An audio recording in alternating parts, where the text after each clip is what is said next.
સુરતના ભટારમાં ફર્નિચરની દુકાનમાં આગ લાગવાની ઘટના બની।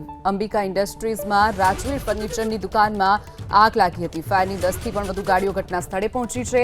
ભારે જહેમત બાદ આગ પર કાબુ મેળવી લેવામાં આવ્યો છે। તો સદનસીબે ઘટનામાં કોઈ જાનહાનિ નથી થઈ।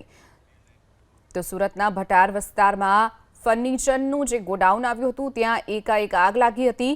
સદનસીબે ઘટનામાં કોઈ જાનહાનિ નથી થઈ। 10થી પણ વધુ ફાયરની ગાડીઓ ઘટના સ્થળે પહોંચી પાણીનો મારો ચલાવી હાલ આગ પર કાબુ મેળવી લીધો છે।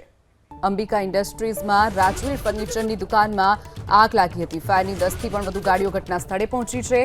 ભારે જહેમત બાદ આગ પર કાબુ મેળવી લેવામાં આવ્યો છે। તો સદનસીબે ઘટનામાં કોઈ જાનહાનિ નથી થઈ।